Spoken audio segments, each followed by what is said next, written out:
Perkenalkan, nama saya Margaret Esther Diwijaya. Saya dari kelas 12 IPA 2. Pada video kali ini saya akan menjelaskan materi fisika tentang inti atom dan iptek nuklir. Pada bagian A, kita akan mempelajari karakteristik inti atom. Yang pertama ialah partikel penyusun inti.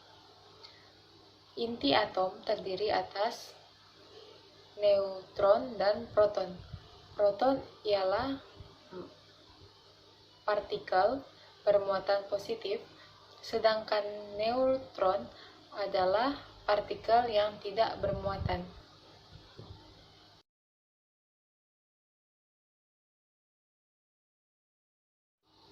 Nomor 2 ialah simbol unsur.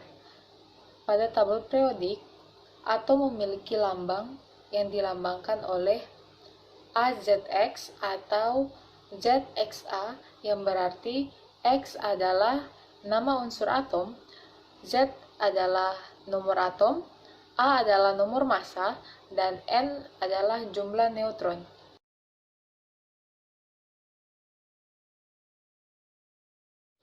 Yang ketiga ialah nuklida.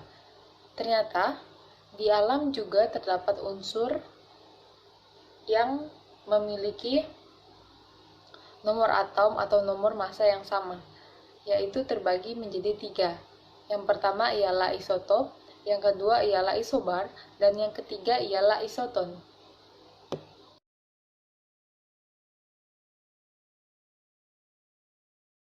Yang keempat ialah gaya dan kestabilan inti, terbagi menjadi 2, yaitu yang pertama inti ringan, yaitu dalam kurung Z kurang lebih sama dengan 20, dan inti berat di dalam kurung Z lebih dari 20.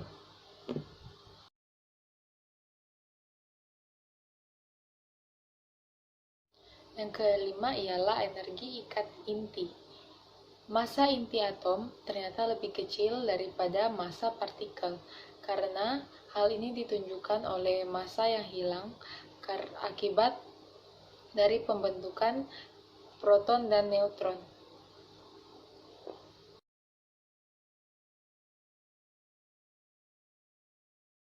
Yang keenam ialah reaksi inti.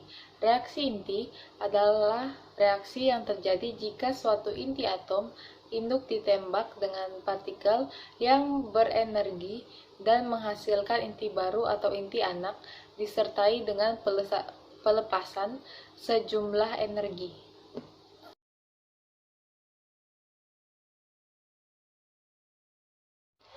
Reaksi inti terbagi menjadi 2 reaksi, yaitu yang pertama ialah reaksi fusi dan yang kedua ialah reaksi fisi. Yang ketujuh ialah spektrum atom hidrogen. Spektrum atom hidrogen berbentuk garis yang khas. Pada tahun 1885, John Jacob Balmer menemukan perumusan secara empiris tentang panjang gelombang dan garis spektrum atom hidrogen.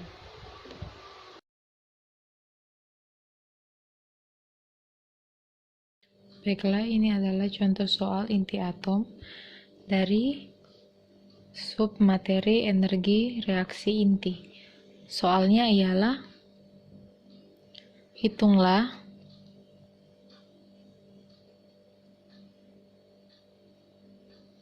energi yang dibebaskan pada reaksi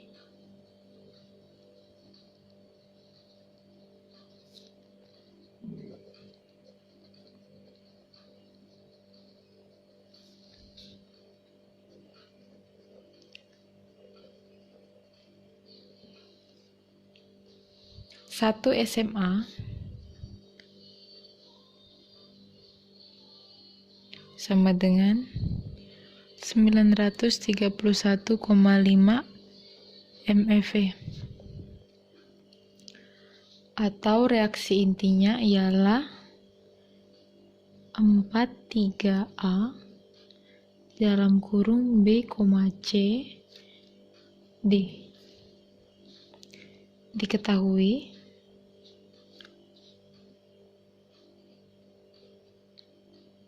MA sama dengan 6,18 SMA.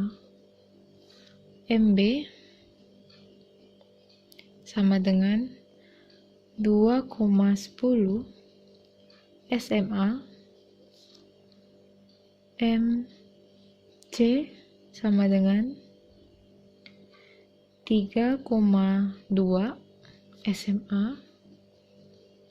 Dan MD sama dengan 5.000 SMA. Yang ditanya ialah Q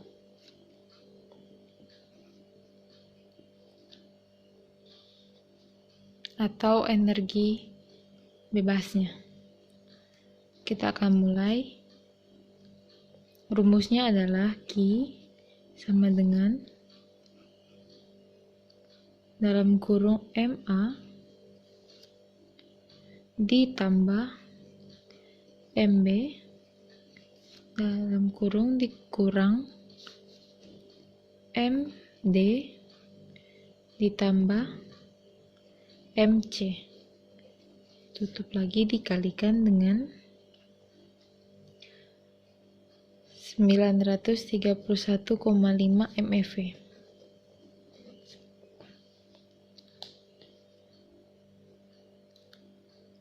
Sama dengan, kita masukkan saja semuanya ini.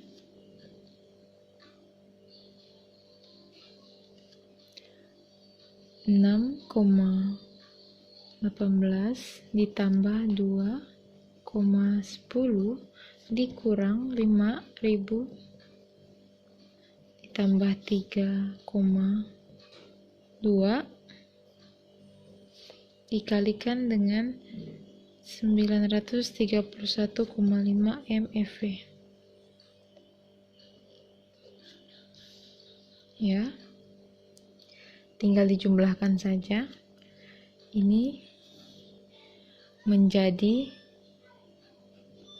8.028 dikurang, dan ini menjadi 8.002.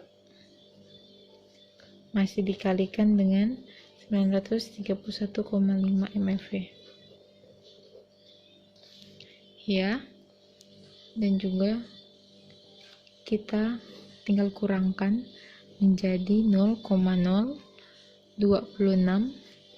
dan kita akan langsung kalikan dengan 931,5 MeV, dan jumlah hasil dari Q adalah 24,219 MeV. Bagian B ialah radioaktif. Radioaktif adalah gejala terpancarnya partikel-partikel radioaktif akibat peluruhan atau disintegrasi inti dalam rangka menuju inti stabil.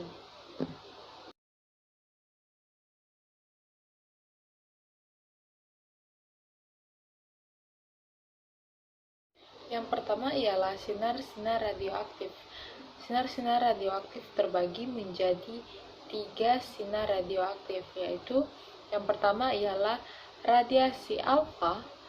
Radiasi alfa ini terbentuk saat suatu unsur radioaktif memancarkan partikel alfa dan membentuk unsur baru dalam proses yang disebut peluruhan alfa atau alpha decay.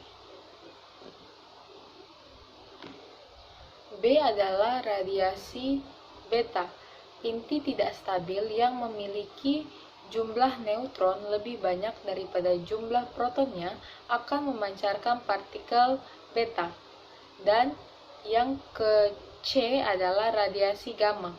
Sinar gamma merupakan radiasi gelombang elektromagnetik yang dipancarkan oleh inti atom tereksitasi.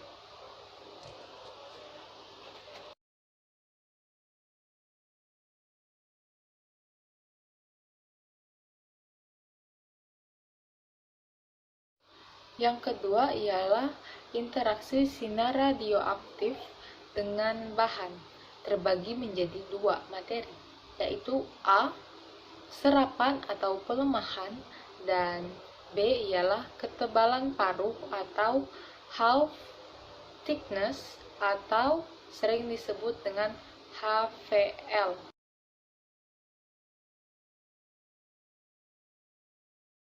Dan yang ketiga ialah peluruhan radioaktif.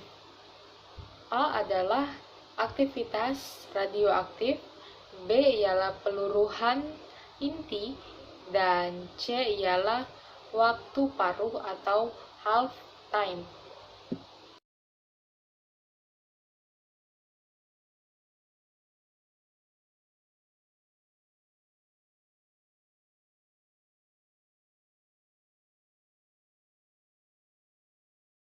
Dan ini adalah contoh soal dari radioaktif. Soalnya ialah massa unsur radioaktif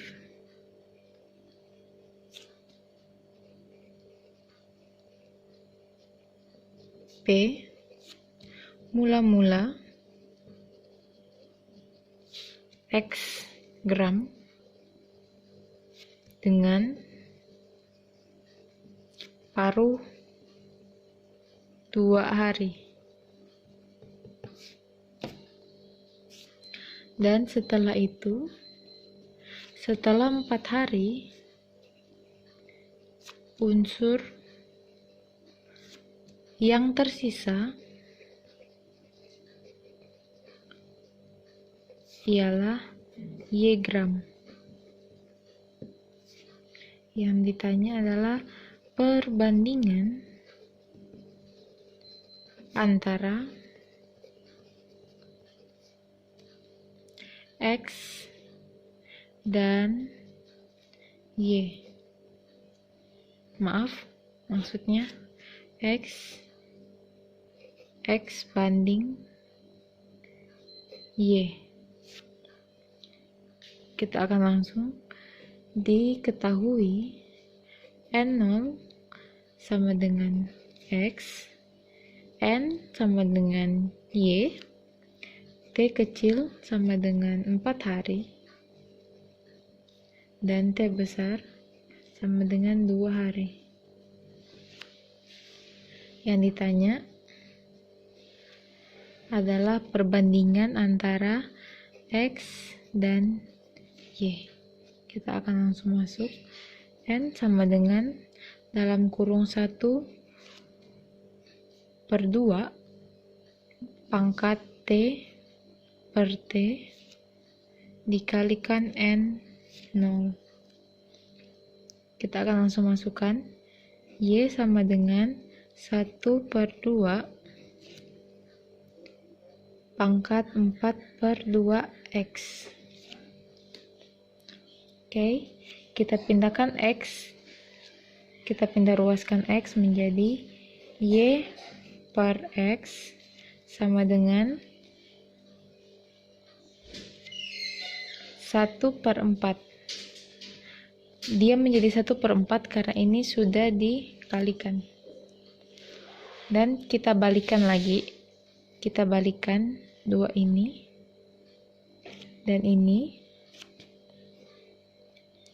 menjadi X per Y, dan ini juga berubah menjadi 4/1. Ya, jawabannya ialah X banding Y sama dengan 4/1. C ialah aplikasi iptek nuklir dan proteksi radiasi. Bagian pertama yaitu aplikasi iptek nuklir di bidang energi. Terbagi menjadi dua, yaitu A adalah reaktor fusi dan B ialah reaktor fisi.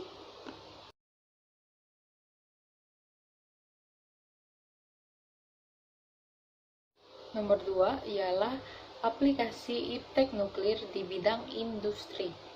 Terbagi menjadi dua, yaitu penentuan homogenitas yaitu proses, dan yang B adalah pengelolaan lingkungan.